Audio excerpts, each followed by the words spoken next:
वाञ्छायां नमो शब्दशारुणम् ओंकारं बिन्दुसंयुक्तं नित्यं ध्यायन्ति योगिनः तामिदं मोक्षदं चैवे ओंकाराय नमो नमः अविरल शब्दघनं वा प्रक्षालित शकलभूतलमर्गलङ्कः मुनिकृपासातीर्थ सरस्वती हरतो न दुर्गान् अज्ञानतिमिरान्धानां ज्ञानाञ्जनशलाकया चक्षुरुन्मीलितं येन तस्मै श्रीगुरुवे नमः। श्री परम गुरुवे नमः। श्री परम्पराचार्य गुरुवे नमः। सकल कलश विध्वंसकं श्रेषां परिवर्धकं धर्म संबंधकं भक्तजीवनः प्रतिबोधकारिणम् पुण्य प्रकाशकं पापप्रणाशनम् इदं श्रीजिनवाणिजेनामधेयम् अस्य मूलग्रन्थकर्तारः श्री सर्वज्ञदेवः तदोत्तरग्रन्थकर्तारः श्री गणधरदेवः तेषां वचनानुसारेण आचार्य कुन्दकुन्दाम्नायानुसारेण रचितम् श्रोतारः सावधानतया श्रवणम् मंगलं भगवान् वीरो मंगलं गातिमोगणे मंगलं कुन्दकुन्दार्यो जैन धर्मोऽस्तु मंगलम् सर्वमाङ्गलमाङ्गल्यं सर्वकल्याणकारकं प्रधानं सर्वधर्माणां जैनं जयतु शासनम् जैनं जयतु शासनं जैनं जयतु शासनम् जो वीतरागी सर्वदर्शी बन गए स्वाधीन है सर्वज्ञ होकर भी सदा आनंद रस में लीन है निस्वार्थ हो जो जगत संगा कर रहे उपकार में उन वर्धमान जिनेश को नित्य वंदना सतवार है उन वंदनीय जिनेश को मम वंदना सतवार है। बोले देवादिदेव विराट श्री महावीर भगवान की, श्री परम प्रभु भगवान की, परम पूज्यवालाचार्य 108 श्री निपुणनंदी जी महाराज की, 10 लक्षण महापर्व की, उत्तम संयम धर्म की।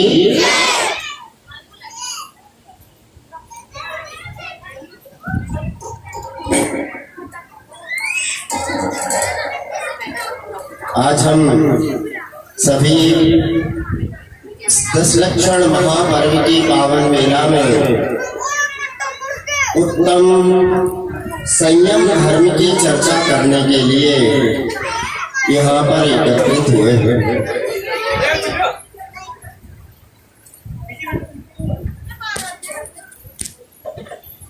संयम धर्म की परिभाषा आचार्यों ने लिखी सम्यक यम इति संयमः। सम्यक यम, सम्यक माने जो अच्छी प्रकार से, यम माने होता है नियंत्रण किया जाए, ठीक प्रकार से जिसको बांधा जाए उसे संयम कहते हैं। आज बंधन का दिन है, आज यम का दिन है। आप कहोगे बंधन किस बात का? तो हमारे आचार्यों ने लिखा, ऋषि मुनियों ने लिखा कि जिस प्रकार से एक नदी 2 तटों का सहारा लेकर के बहती है, यदि नदी तटों का सहारा न ले तो वह अनियंत्रित होकर के विनाश का कारण बन सकती है। और जब वह तटों का सहारा लेकर के चलती है तो अपने निर्धारित मार्ग पर पहुंचते हुए असंख्यात लोगों का उपकार करने वाली होती है। इसी प्रकार से जीवन रूपी नदी के लिए संयम रूपी तटों का सहारा आवश्यक है। यदि जीवन रूपी नदी के ऊपर संयम रूपी तट ना हो तो वह पूरा जीवन अनियंत्रित होकर के बर्बाद हो सकता, समाप्त हो सकता। जिस प्रकार से अश्व के ऊपर एक अंकुश होता है, घोड़े के ऊपर लगाम होती है, हाथी के ऊपर अंकुश होता है, गाड़ी के अंदर ब्रेक होता है। यदि अश्व के ऊपर नियंत्रण ना हो, अंकुश ना हो, तो वह अनियंत्रित होकर के कहीं भी भाग सकता है। यदि हाथी के ऊपर महावत का अंकुश ना हो तो वह कई लोगों को मार सकता है।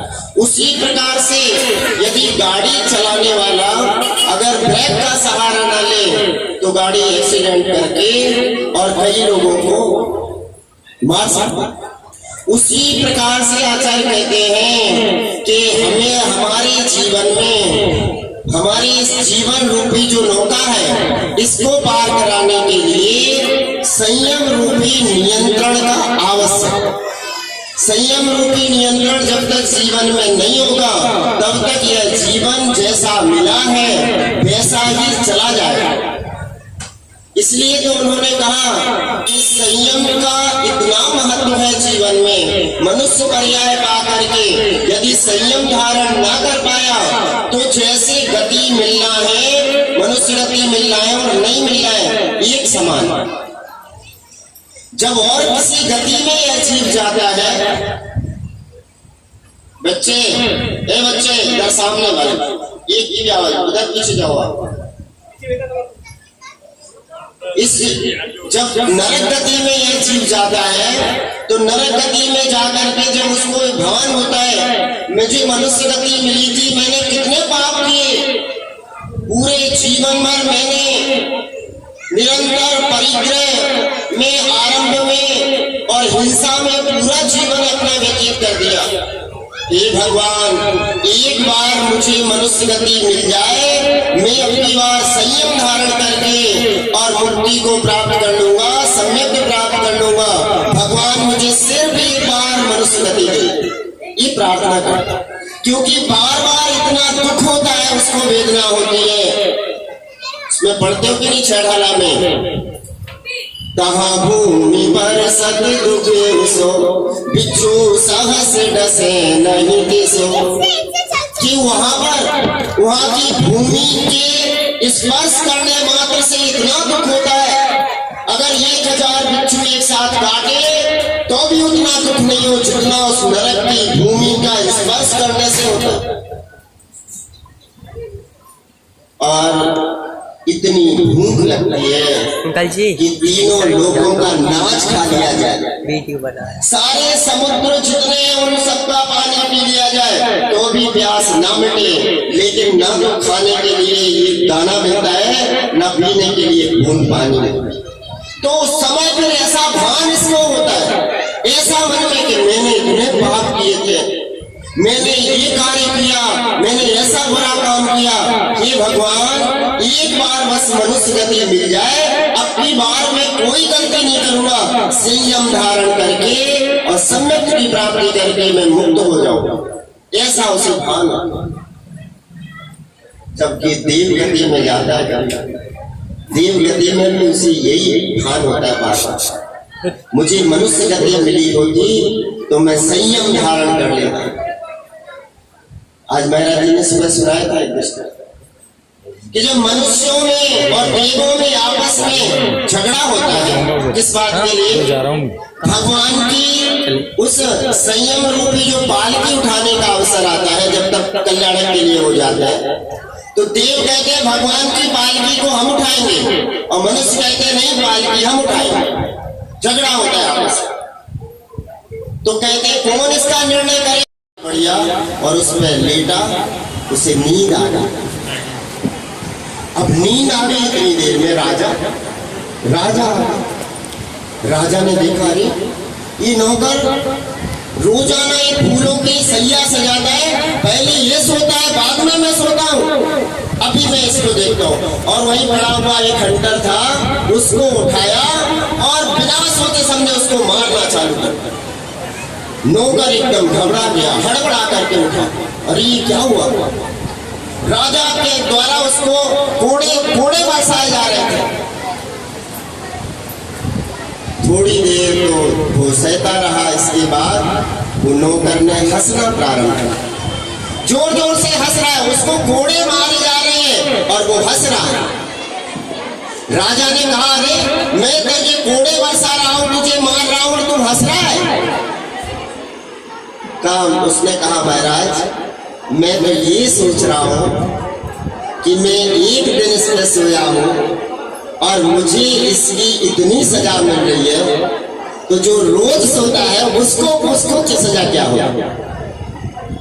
मैं एक दिन सोया इस ताजे फूलों की सैया पर और मुझे उसकी इतनी सजा मिल रही है, तो जो रोज रोज ऐसे फूलों की सैया पे सोता है उसकी सजा क्या होगी?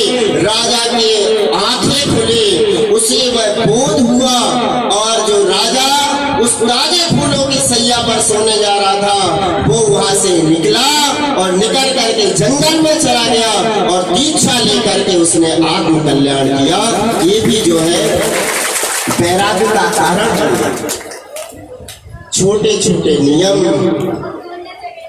घुटनों पर चलते चलते एक दिन खड़े हो जाते हैं पैरों पर, और छोटे छोटे नियम एक दिन मुक्ति मार्ग में ले जाते हैं।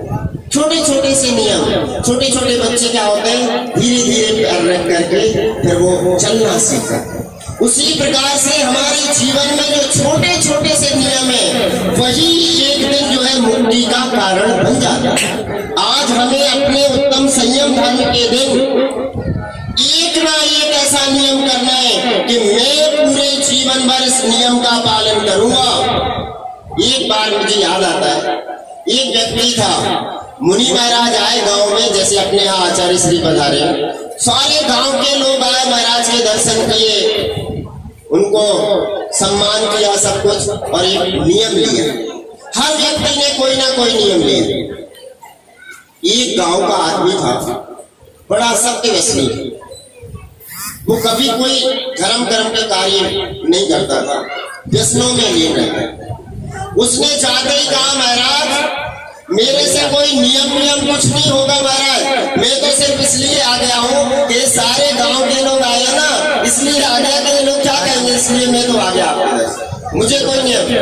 महाराज ने कहा, ठीक है भैया मत लो कोई नियम, लेकिन मुझे ये बात बताओ, तुम सबसे पहले सुबह उठ करके क्या करते?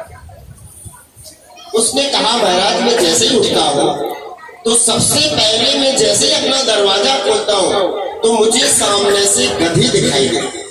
क्या? गधी दिखाई दे जाता।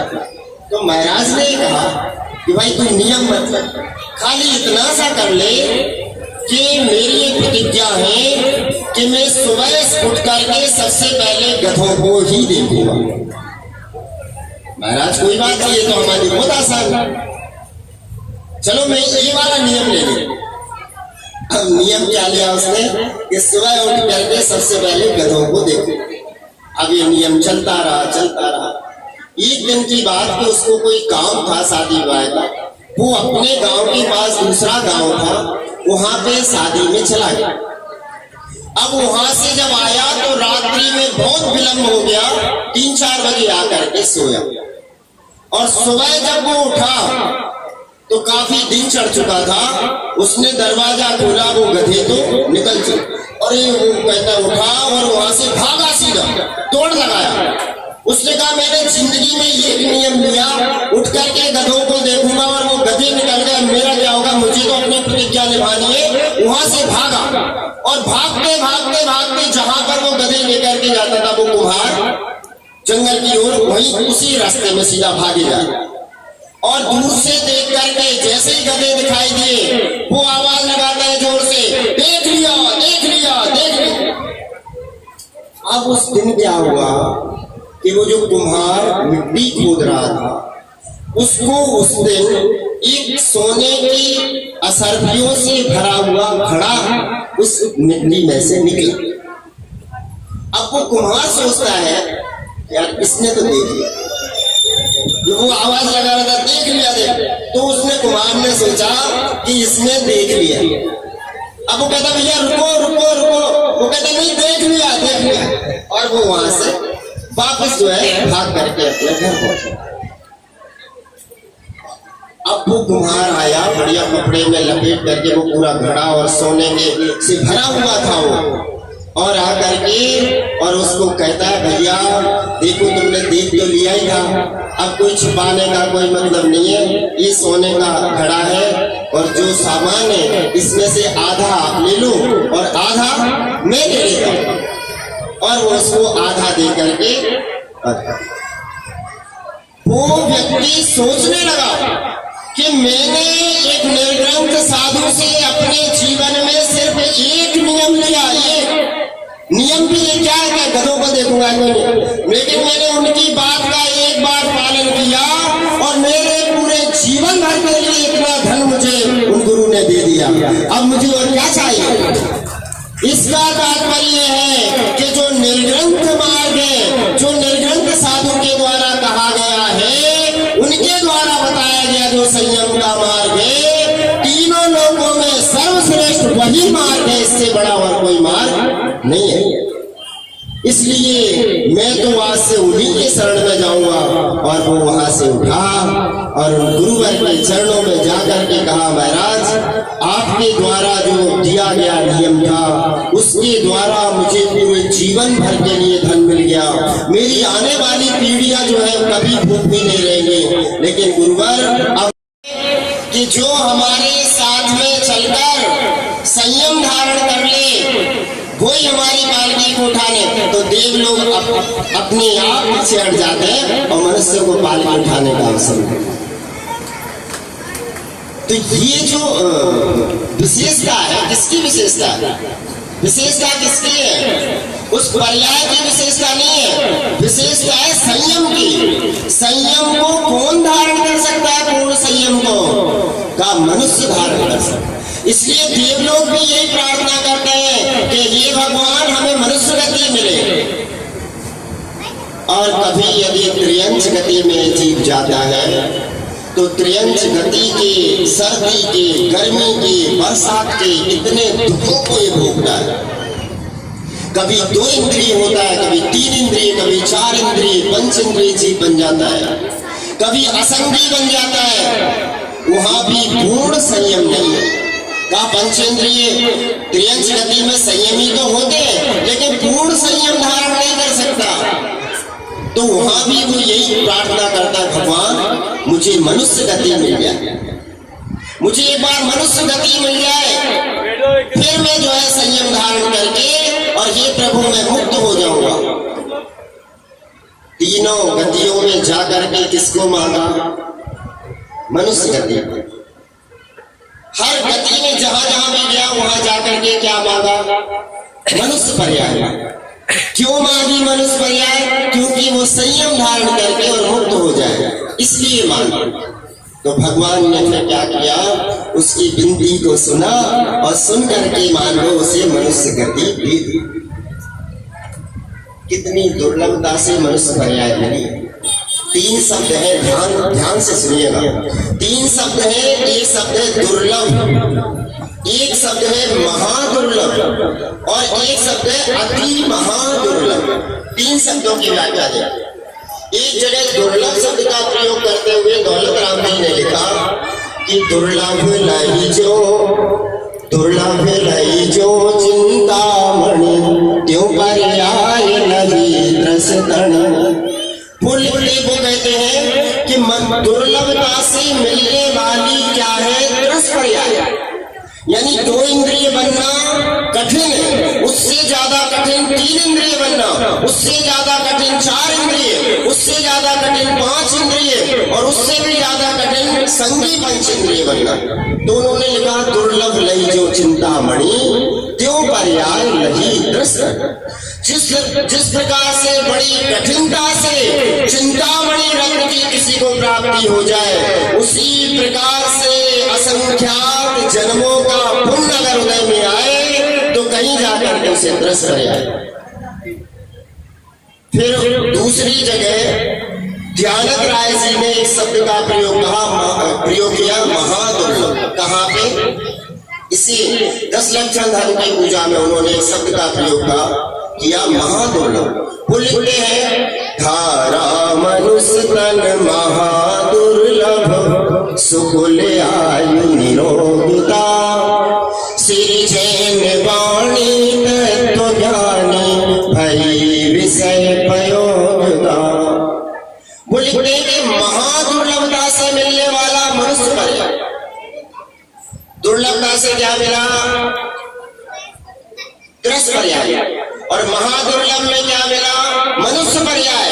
मनुष्य पर्याय मिली, उससे भी ज्यादा कठिनता से जैन कुल मिला। धारा मनुष्यन महादुर्लभ, सुकुल यानी जैन कुल मिला, श्री जैन वाणी जिनवाणी सुनने को मिली, अच्छी आयु मिली और निरोगी शरीर मिला। हम लोगों को अच्छी आयु मिली है, निरोगी शरीर मिला है। ये कैसे मिला? कहा कि असंख्यात जन्मों का पुण्योदय में आया, जब मनुष्य पर्याय मिली, और उससे भी ज्यादा पुण्योदय में होगा तो जैन कुल मिला, और जैन कुल में भी अच्छी आयु मिली। अच्छी आयु मिलने के साथ साथ हमें निरोगी शरीर मिला है। निरोगी शरीर से ही संयम को पालन किया जा सकता है। क्यों साहब? अगर शरीर में कोई रोग हो तो वो कहता है कि हम कोई व्रत नहीं कर सकते। क्यों नहीं कर सकते साहब? हमें तो दवाई लेनी, हमें तो अमुक चीज होती है, हमें अमुक का। निरोगी शरीर मेरा सबसे बड़ी बात। और श्री जैन वाणी जिनवाणी सुनने को मिली, हमारे आचार्यों का, हमारे गुरुओं का सानिध्य मिला। ये समझना चाहिए कि ऐसे युग में गुरुओं का सानिध्य मिल जाए, जिनवाणी सुनने को मिल जाए, ये महान दुर्लभता से प्राप्त हुआ। फिर एक शब्द और आगे लिखा, अति महादुर्लभ त्याग विषय कसाय, जो तप आदरे, नर भव अनुपम कनक घर पर, मणिमयी कल साधरे। वो लिखते अति महादुर्लभ। अब क्या है? दो चीजें हमें अपने आप मिली पूर्व जन्म के पुण्य से, एक दुर्लभ और महादुर्लभ। अब हमें क्या करना है? तो वो कहते अति महादुर्लभ त्याग विषय कसाय। पंच इंद्रिय के विषयों को त्यागना और कसायों में मंदता लाना, ये संसार में सबसे ज्यादा कठिन काम है, जो अब हमें करना है। दो चीजें तो अपने आप मिल गई, कृष्ण पर्याय भी मिल गई, मनुष्य पर्याय मिल गई। अब अति महादुर्लभ, अत्यधिक जो कठिन है, जिसको हमें प्राप्त करना है, सबसे कठिन काम है पंच इंद्रिय के विषयों को छोड़ना, उनके ऊपर नियंत्रण करना। आज संयम धर्म के दिन हमें दो ही बातों का चर्चा करना, एक इंद्रिय संयम और एक प्राणी संयम। संयम दो प्रकार का होता है, पंच इंद्रिय और मन, इनके ऊपर नियंत्रण करना ये इंद्रिय संयम है।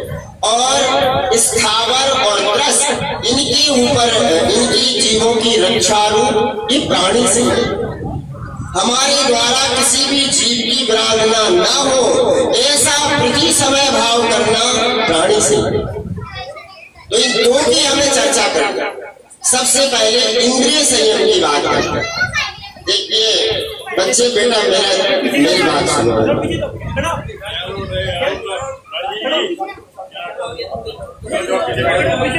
तो भाई साहब पीछे बैठाएंगे, बार बार ध्यान इधर ही है। अब सबसे पहले जो मैं कह रहा था, इंद्रिय संयम। इंद्रिय संयम माने 5 इंद्रियां हैं और एक मन है। इनके कुल विषय अगर हम देखें तो स्पर्शन इंद्रिय के 8, रसना इंद्रिय के 5, घ्राण इंद्रिय के 2 और चक्षु इंद्रिय के 5 और कर्ण इंद्रिय के 7। कितने हो गए कुल? 27। फिर से गिनना है ना। स्पर्शन इंद्रिय के 8, रसना इंद्रिय के 5, घ्राण इंद्रिय के 2, चक्षु इंद्रिय के 5 और कर्ण इंद्रिय के 7। कितने हो गए? 27 और एक मन, कितने हो गए? ये 28 असंयम के कारण, इन 28 के द्वारा असंयम होता है। ये असंयम को बढ़ाने वाले 28 कारण है। तो इनको नियंत्रण करने के लिए हमारे आचार्यों ने 28 का उल्लेख किया। सबसे पहले 5 महाव्रत, फिर 5 समिति, फिर 5 इंद्रिय विजय, फिर 6 आवश्यक और फिर 7 शेष। कितने हुए? कितने हुए?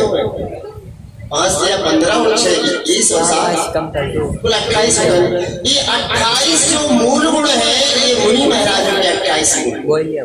तो उन 28 असंयमों के कारणों को, उन 28 प्रकार के असंयम को दूर करने के लिए हमारे जैनाचार्यों ने ये 28 संयम के कारण बताए कि 28 के द्वारा उस संयम को किया जा सकता है। सबसे कठिन काम है पंच इंद्रिय के विषयों को छोड़ना। कहना आसान है लेकिन उनको छोड़ना कितना कठिन।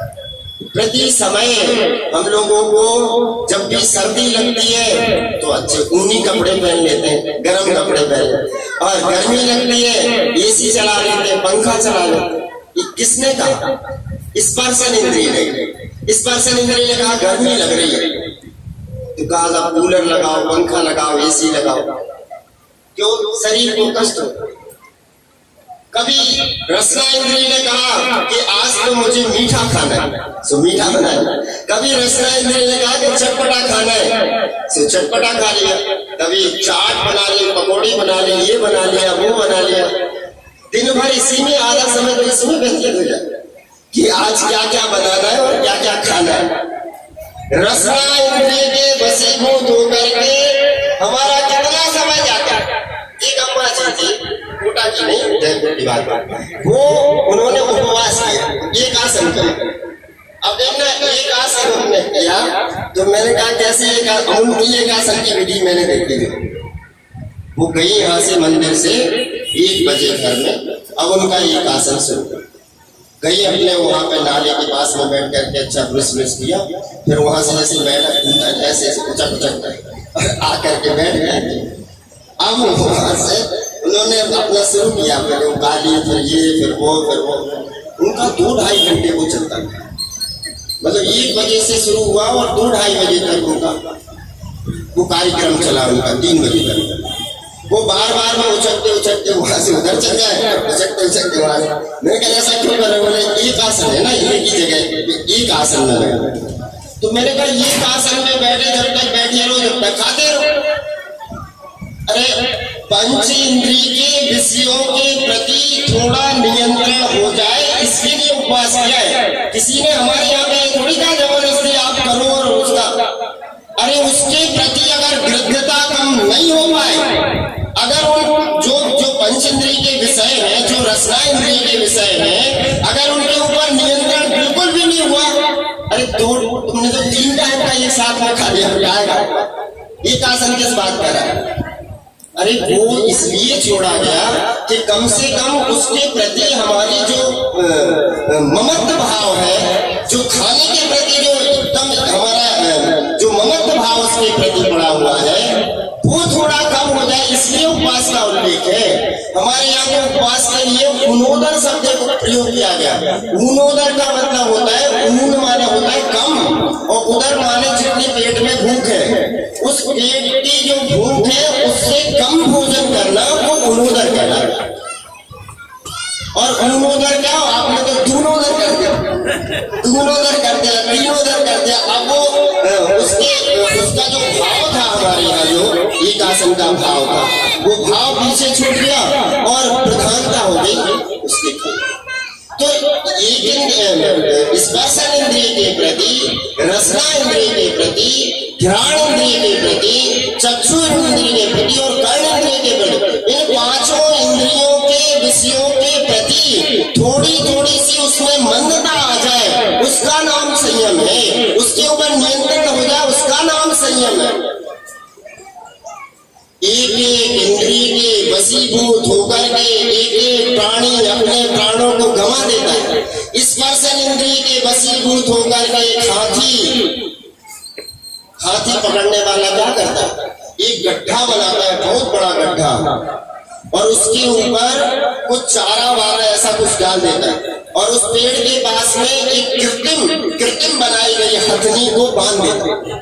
रसना इंद्री के वशीभूत हुआ वह हाथी भाग करके आता है उस हथनी के पास और उस गड्ढे में गिर जाता है।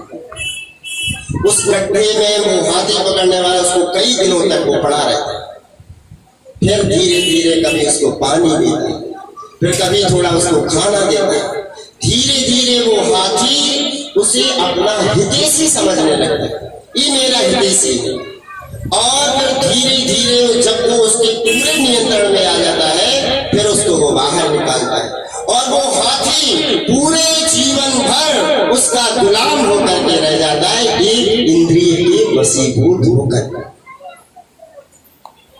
रसना इंद्रिय के वशीभूत होकर के ये जो मछलियां हैं, क्या करता है वो आटा लगाता है उसमें कांटे में और उसमें डाल देता है, और उसको खाने के लिए जैसे वो आती है और उसी में भिद करके अपने प्राणों को गवा देती है। एक भौरा गंध के लिए पूरे जीवन भर जो भौरा है वो उस पराग के लिए अपने प्राणों को गवा देता है। ये श्लोक लिखा है कवि ने बहुत सुंदर, रात्रिं गमिष्यति भविष्यति सुप्रभातम्। रात्रिं गमिष्यति, ये रात्रि व्यतीत हो जाएगी, और भविष्यति सुप्रभातम्, और फिर प्रभात होगा, और मुझे इस फूल का पराग, इसका रस मुझे फिर प्राप्त होगा। ऐसी भावना करके एक भौरा उस फूल के अंदर ही बंद हो जाता शाम के समय, क्या सोचकर कि रात्रि व्यतीत होगी, पुनः सुबह होगी और फिर मुझे इसका रस मिलेगा। ऐसी भावना करके वो उसमें बंद हो जाता है, और आखिर में उसके अंदर उसकी सांस रुक जाती है, और उसी के अंदर वो अपने प्राणों को गमा देते हैं। कीट पतंगे उस चक्षु इंद्रिय के वशीभूत होकर के और उस दीपक की लौ में जल करके उसी में अपने प्राणों को गमा देते हैं। कर्णेंद्रिय के वशीभूत हुए हिरण और सर्प, जब सर्प को जो सपेरा होता है बीन बजाता है, और वो सर्प उसकी बीन की धुन पे नाचते हुए आता है, और वो उसे पकड़ लेता है, विशीन कर देता है, दंतहीन बना देता है। ये तो एक एक इंद्रिय के वशीभूत हुए जो जीव है उनकी कहानी है, लेकिन जो पांचों इंद्रियों के विषयों में फंसे हुए हैं। भाई साहब, एक बार एक व्यक्ति, गर्मी का समय है, अपने छत के ऊपर सोया हुआ, उस आदमी को प्यास लगी। क्या हुआ? प्यास लगी। उसने सोचा मुझे पानी पीना है। अब थोड़ी ही देर में जैसे उसको लगा पानी पीना है, अंदर से टेलीफोन की घंटी बजी। हेलो, कौन बोल रहा है? मैं रसना इंद्रिय बोल रही हूँ। क्या कर रहे हो? प्यास लगी है, पानी पीना है। रसना इंद्रिय ने कहा भैया पानी तो पीना है, लेकिन पानी ठंडा होना चाहिए। रसना इंद्रिय का विषय ठंडा चाहिए। तो गया और फ्रिज में से एक बोतल निकाली, और जैसे ही पानी पीने लगा, दूसरा टेलीफोन आया। हेलो, कौन? मैं रसना इंद्रिय बोल रहा हूं। क्या कर रहे हो? पानी पी रहा हूं। कैसा पानी है? ठंडा है। रसना इंद्रिय ने कहा कि पानी मीठा क्यों नहीं? रसना इंद्रिय की बात मान ली, पानी को मीठा कर लिया। अब पानी ठंडा भी है और मीठा भी। जैसे ही पीने वाला था, होठों पे गिलास को लगाया, फिर एक टेलीफोन। हेलो, कौन? मैं घ्राण इंद्रिय बोल रहा हूं। क्या कर रहे हो? पानी पी रहा हूं। कैसा है पानी? ठंडा है, मीठा है। तो पानी थोड़ा खुशबू वाला है। अब उसमें थोड़ा सा उसने केवड़ा, गुलाब जो भी डाला, पानी बढ़िया सुगंधित हो। पानी ठंडा भी है, मीठा भी, और बढ़िया सुगंधित भी है। घ्राण इंद्रिय की बात मान। अब जैसे ही पानी पीने वाला था, फिर एक टेलीफोन। हेलो, कौन? मैं चक्षु इंद्रिय बोल रही हूँ। क्या कर रहे हो? पानी पी रहा हूं। बढ़िया। कैसा पानी? ठंडा, मीठा। देखो वो बहन पी रही है पानी। बहुत अच्छी बात है, आप पांडाल में पानी पी रहे हो भगवान के सामने है। छोटा बच्चा पिए तो अलग बात, आप खुद ही पानी पी रहे हो बोतल खोल के। मैंने बोला इसलिए आ गया मन में पानी पीना। अब चक्षु इंद्रिय ने कहा कि क्या कर रहा हूँ, पानी पी रहा हूँ, ठंडा मीठा बढ़िया सुगंधित पानी। तो उसने कहा पानी देखने में बहुत सुंदर दिखना चाहिए, तो बढ़िया ट्रे उठाया, उसमें कांच का गिलास रखा, पानी बहुत ही सुंदर ठंडा है, मीठा है और बढ़िया सुगंधित है, देखने में भी बहुत सुंदर लग रहा है। अब वो पानी पीने ही वाला था, इतनी देर में कर्ण इंद्रिय का फोन आया। हेलो कौन? कर्ण इंद्रिय। क्या कर रहे हो? पानी पी रहा हूँ। इतना सुंदर देखो पानी है, ठंडा है, मीठा है, सुगंधित है, देखने में सुंदर है। तो कर्ण इंद्रिय कहते हैं भाई गधे पागल है क्या, इतना सुंदर पानी पी रहा है, छत पे बैठ करके अकेले पी रहा है। अरे चल किसी क्लब में चलते हैं, वहां पे जहाँ पे कानों में घुंघरुओं की आवाज आ रही हो और कर्ण इंद्रिय की बात मान करके वो एक गिलास पानी पीने के लिए किसी 5 स्टार होटल रेस्टोरेंट में पहुंच जाते हैं।